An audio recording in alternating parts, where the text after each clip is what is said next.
तो हाँ जी, इंटरेस्ट बातें फैमिली, कैसे हो आप सब? उम्मीद करता हूँ आप सब बिल्कुल बढ़िया होंगे। आज प्रस्तुत है आपको भाई एक और नई वीडियो के साथ, जहां पर आज हम डिस्कस करने वाले हैं 3 ऐसी इंपॉर्टेंट चीजें जो आपको पता होनी चाहिए ऑस्ट्रेलिया स्टडी वीजा लगाने से पहले। अक्सर लोग इन चीजों को इग्नोर कर देते हैं, बट वो 3 चीजें जो मैं आज बताने वाला हूँ ना, वो मोस्ट इंपोर्टेंट है। इसके बिना आपका जो स्टडी वीजा है वो इग्नोर भी किया जा सकता है, वो डिक्लाइन भी हो सकता है। तो वो 3 चीजें आपको पता होनी बहुत ज्यादा जरूरी है। आज आसपास थोड़ी साउंड रहेगी क्योंकि आज यहाँ पर पिकनिक मना रहे हैं थोड़े बंदे। वीकेंड चल रहा है तो वीकेंड पे लॉन्ग पिकनिक ये लोग मनाते हैं, तो बैकग्राउंड वॉइस को इग्नोर करना, जो मेरी बात है उस पर मेन ध्यान रखना। आपको मैं 3 चीजें बताने वाला हूँ जो आपके स्टडी वीजा के लिए बहुत ज्यादा इंपॉर्टेंट होने वाली है। अगर आप ऑस्ट्रेलिया स्टडी वीजा फरवरी इंटेक, जुलाई इंटेक या कोई सा भी इंटेक अगर आप लगवाना चाहते हो, तो ये 3 चीजें आपके लिए बहुत ज्यादा इंपॉर्टेंट रहेंगी। जो हमारी पहली चीज है वो है जर्मन स्टूडेंट टेस्ट, जिसे हम बोलते हैं GST। उसके बाद है हमारा OSHC, overseas student health cover, यानी कि आपका जो इंश्योरेंस होता है, हेल्थ कवर इंश्योरेंस होता है, वो आपको लेकर आना कौन सा जरूरी है, उसमें क्या क्या चीज कवर होंगी, क्या चीज कवर नहीं होगी। थर्ड है हमारा मेडिकल टेस्ट, जिसको अक्सर लोग इग्नोर कर देते हैं, but medical test is the most important thing जो आपको पता होना चाहिए। और जो आपके बॉडी में क्या क्या डिफेक्ट्स रहते हैं, या फिर बॉडी में क्या क्या चेकअप्स होते हैं, या फिर आप चेकअप कैसे करवाओगे, मेडिकल टेस्ट कैसा परफॉर्म करवाया जाएगा आपका, वो सब आज की वीडियो में डिस्कस करने वाला हूँ। इस वीडियो को मैंने टाइम स्टैम्प्स में बांट दिया है, पूरे पार्ट्स में बांट दिए हैं। अगर आपको कोई वीडियो का स्पेसिफिक पार्ट देखना है तो आप नीचे क्लिक करके उस परफेक्ट पार्ट के ऊपर जा सकते हो। हमारा सबसे पहला पार्ट आता है GST, यानी कि जर्मन स्टूडेंट टेस्ट। ये बेसिकली एक ऐसा टेस्ट है जो आपकी यूनिवर्सिटी कंडक्ट करती है आपके ऑस्ट्रेलिया में स्टडी वीजा लगाने से पहले। अगर आप इसको पास कर जाते हो, उसके बाद आप अपना स्टडी वीजा लगवा सकते हो ऑस्ट्रेलिया के अंदर, या फिर आपके COE से पहले जो आपका यूनिवर्सिटी इंटरव्यू लेती है, या फिर जो यूनिवर्सिटी आपका टेस्ट लेती है, उसको बोलते हैं GST, जर्मन स्टूडेंट टेस्ट। इसमें पहले क्या होता था, 2023 से पहले ये होता था GT, जेन्युइन टेम्परेरी एंट्रेंट। इसके अंदर आपको एक SOP लिखनी पड़ती थी, आपको अपने सारा बायोडाटा लिखना पड़ता था, कितने आपके पास फंड्स हैं, कौन कौन आपको स्पॉन्सर कर रहा है, क्या क्या बैकग्राउंड है, क्या आपका हिस्ट्री है, क्या आपके फ्यूचर गोल्स हैं, आप क्या ऑस्ट्रेलिया में करना चाह रहे हो, ऑस्ट्रेलिया में क्यों आना चाह रहे हो, सिर्फ इसी कोर्स के अंदर क्यों आना चाह रहे हो। तो आपको बहुत तरह की चीजें इसमें मेंशन करनी पड़ती थी, बट अब वो चीज चेंज हो चुकी है। 2024 के अंदर जो नए रूल्स आए थे उसमें GT को उन्होंने चेंज कर दिया, GST के अंदर जेन्युइन टेम्परेरी एंट्रेंट को चेंज किया है जेन्युइन स्टूडेंट टेस्ट के अंदर। अब वहां पर SOP आपको लिखनी है, बट उन SOP में कुछ 4-5 मेन क्वेश्चंस हैं जिनके आपको आंसर्स देने होंगे। एक तो बच्चे इतने शोर मचा रहे हैं कि वीडियो नहीं बनाने दे रहे। चलो, अक्सर होता है चीजें कि ये मैंने पहली बार देखा है आज। अब आपको यूनिवर्सिटी के कुछ डायरेक्ट क्वेश्चंस का आंसर करना होगा, जैसे कि वाई ऑस्ट्रेलिया, कि आप ऑस्ट्रेलिया में क्यों आना चाहते हो, आप कनाडा, अमेरिका, न्यूजीलैंड कोई से कंट्री में क्यों नहीं जा रहे। उसके बाद वाई इन दिस कोर्स, जो आप कोर्स पर्टिकुलर ले रहे हो, उस कोर्स में आप क्यों एडमिशन लेना चाह रहे हो, उसमें आपके फ्यूचर गोल्स क्या हैं, आप फ्यूचर में क्या करना चाहते हो, आप यहाँ पर सेटल होना चाहते हो या फिर यहाँ पर स्टडी आके वापस चले जाओगे, उसमें आपका क्या बेस्ट आंसर रहने वाला है। उसके बाद आपका वाई दिस कोर्स, फिर है हमारा गोल्स फॉर फ्यूचर। उसके बाद आपका फाइनेंशियल सिचुएशंस, कि आपके पास इतने इस टाइम कितने फाइनेंशियल्स हैं, कौन कौन आपको स्पॉन्सर कर रहा है, और किस तरह से आपने कोई एजुकेशन लोन लिया हुआ है, आपने कौन कौन सा लोन है, आपके पास कितनी प्रॉपर्टी है, वो हर तरह के डॉक्यूमेंट्स आपसे डिटेल पूछ सकते हैं। ये चीज पहले आपको यूनिवर्सिटी को भेजनी होगी, फिर वहां से आपका एक यूनिवर्सिटी से इंटरव्यू होगा, मे बी वो हो वीडियो कॉल, वो हो audio call. Maximum universities audio call prefer करती हैं, बट मेरे केस में मेरा यूनिवर्सिटी में हुआ था लाट्रोब में। लाट्रोब उस टाइम लेवल 1 यूनिवर्सिटी थी, बट अब लाट्रोब यूनिवर्सिटी हो चुकी है लेवल 2, तो वहां पर आप अप्लाई मत करना। बट लाट्रोब में जब मेरा इंटरव्यू हुआ था, तो लाट्रोब में मेरा था वीडियो इंटरव्यू, मेरा वीडियो के थ्रू इंटरव्यू हुआ था। बट अब मैंने सुनने में आया है कि बहुत सारी यूनिवर्सिटीज ऑडियो के थ्रू इंटरव्यूज ले रही हैं, तो audio would be a better call for the like voice call. आप voice audio message audio call आपको करेंगे, मतलब कि फोन करेंगे आपको, उसके बाद आपके सारे चीज आपसे पूछेंगे, वो आपको हर तरह के क्वेश्चन पूछे जाएंगे, तो वो एक बेटर ऑप्शन होगा बजाय की वीडियो कॉल, क्योंकि वीडियो कॉल में बंदा थोड़ा नर्वस भी हो जाता है। ऑडियो कॉल में फिर भी आप थोड़ा देख के बोल सकते हो, बट वीडियो कॉल में आपकी आंखें इधर से उधर भी ना हो, तो वो आपकी वो चीज जज कर लेते हैं। GST यानी कि जर्मन स्टूडेंट टेस्ट से डरने की बिल्कुल भी जरूरत नहीं है आप लोगों को। अगर आपको GST के बारे में और इन्फॉर्मेशन चाहिए, तो आप नीचे एक डिस्क्रिप्शन में आपको एक आर्टिकल मिलेगा, वो मैंने अपनी वेबसाइट के ऊपर लिखा हुआ है internationalbateं.com। उस आर्टिकल में how to tackle GST interview, उसके क्वेश्चंस दिए गए हैं, क्या क्या क्वेश्चंस यहाँ पर रिक्वायर्ड होंगे जो आपके इंटरव्यू में आपसे पूछे जाएंगे, वो आप एक बार जाके पढ़ लेना, वो आपके लिए ज्यादा हेल्पफुल रहेगा। अब बात करते हैं हमारे दूसरी चीज के ऊपर, जो हमारा सबसे इंपॉर्टेंट है, वो है OSHC। अब हमारा OSHC है क्या? OSHC है आपका ओवरसीज स्टूडेंट हेल्थ कवर। यानी कि आपका सिंपल सा इंश्योरेंस कार्ड होगा जो आपको स्टडी वीजा लगवाने से पहले ऑस्ट्रेलिया में लेकर आना होगा। यानी कि अगर आपको किसी भी तरह की मेडिकल इमरजेंसी पड़ जाती है तो वो आपका कार्ड काम में आएगा। अब ये कार्ड क्या क्या कवर करते हैं, कार्ड क्या क्या कवर नहीं करते और कौन से बेस्ट प्रोवाइडर्स हैं, उनकी मैं लिस्ट आपको देने वाला हूं।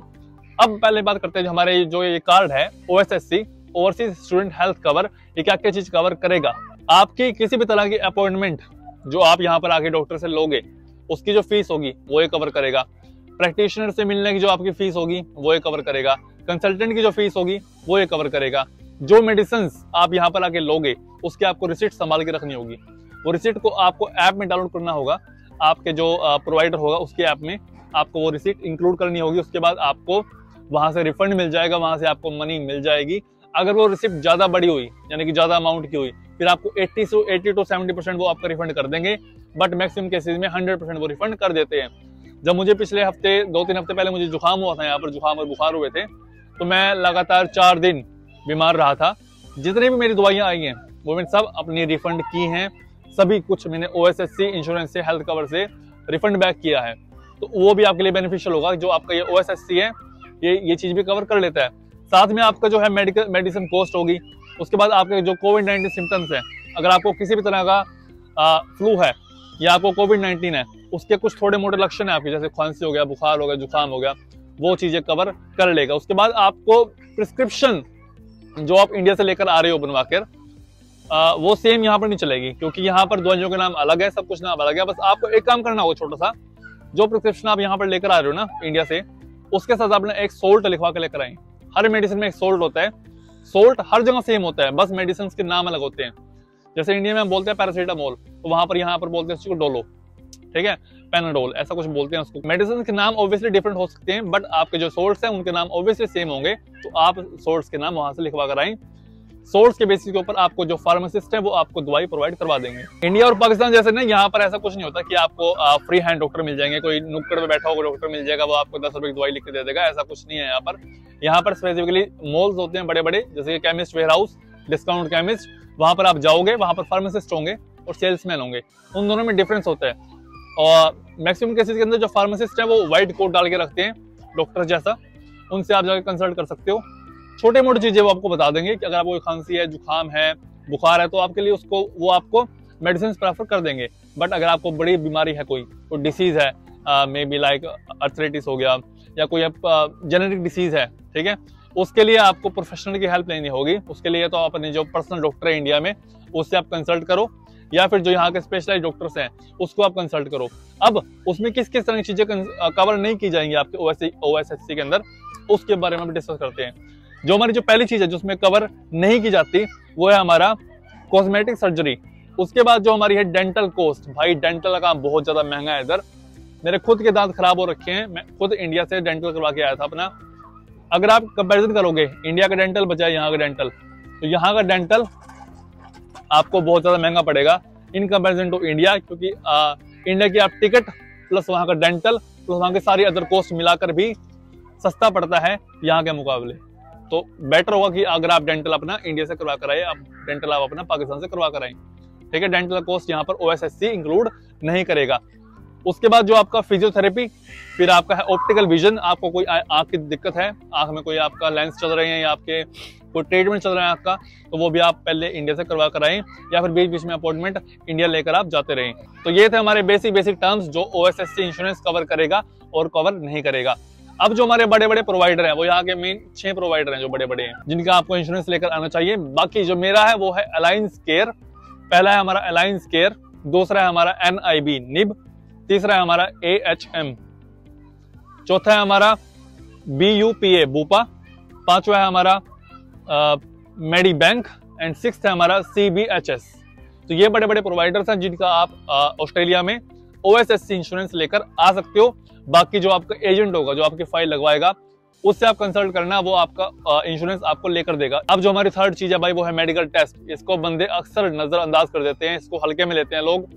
भाई इसको हल्के मत लो, क्योंकि ये चीज बहुत ज्यादा इंपॉर्टेंट है ऑस्ट्रेलिया के लिए, स्पेशली ऑस्ट्रेलिया के लिए, क्योंकि इसका मेडिकल बहुत ज्यादा स्ट्रिक्ट है। इतना भी स्ट्रिक्ट नहीं है, मैं बताऊंगा आपको क्या क्या इसमें चीज इंक्लूड होगी, क्या क्या मेन स्टेप इसमें रहने वाले हैं, और कैसे आपको step by step process follow करना है, जिससे आपका जो मेडिकल टेस्ट है भाई कैसे कैसे लोग रहते हैं यार यहाँ पर। जो आपका जो मेडिकल टेस्ट है वो पूरा हो सके, सबसे पहले जो आपका एजेंट है वो आपका बनाएगा Emmy account. Emmy account basically वो होता है जहां से आप अपना स्टडी वीजा अप्लाई करते हो एम्बेसी के अंदर। इमी अकाउंट बनाते ही वहां पर एक ऑप्शन आएगा हैप आईडी का। आपका जो एजेंट है वो आपको गाइड कर देगा, आपको एक वो हैप आईडी निकाल के देगा। हैप आईडी का मतलब ये होता है कि जो आपका वीजा मतलब एम्बेसी है और जो आपका मेडिकल है वो एक हैप आईडी से लिंक होता है। मतलब उस हैप आईडी के ऊपर आपका मेडिकल अपडेट होगा और वो आईडी जो हैप आईडी होगी वो आपके इमी अकाउंट से लिंक होगी। तो जब आपका मेडिकल वहां से डन हो जाएगा वहां से हैप आईडी अपडेट होगी। हैप आईडी के बाद आपका जो वीजा वाला इमी अकाउंट है वो आपका अपडेट होगा। तो हैप आईडी लेना बहुत ज्यादा जरूरी है। अगर आप मेडिकल करवाने जा रहे हो और हैप आईडी भूल गए तो भाई कोई फायदा नहीं आपका हैप आईडी बिना ले जाने का वहां पर, क्योंकि आपको फिर वो मेडिकल कंडक्ट ही नहीं होगा। फिर आपको कोई और डेट चूज करनी पड़ेगी। उसके बाद है आपकी अपॉइंटमेंट डेट। आपके नियरेस्ट जो भी हॉस्पिटल है, जो आपका वैलिड हॉस्पिटल है ऑस्ट्रेलिया स्टडी वीजा के लिए, मेडिकल देखने के लिए, मेडिकल करवाने के लिए, तो आप उसके नियर बाय जा सकते हैं। अगर आप मेरे इलाके से हो यानी कि आप हरियाणा पंजाब से हो, नियर बाय चंडीगढ़ है तो चंडीगढ़ में है मैक्स हॉस्पिटल, उसमें आप डायरेक्ट कॉन्टैक्ट कर सकते हो। वहां पर आप बोल सकते हो कि भाई मेरा स्टडी वीजा है ऑस्ट्रेलिया का और मुझको मेडिकल करवाना है ऑस्ट्रेलिया के लिए, तो मुझे कैसे कैसे स्लॉट्स बुक करने होंगे। अदरवाइज आपका जो एजेंट है वो अभी आपको स्लॉट्स प्रोवाइड करवा देते हैं आपके नियरेस्ट हॉस्पिटल्स के। मुझे दिए गए थे 3 हॉस्पिटल्स, उसका जो मुझे नियरेस्ट लगा मैं वहां चला गया। नियरेस्ट विद इन 2 days मेरी अपॉइंटमेंट थी मैक्स हॉस्पिटल के अंदर इन चंडीगढ़।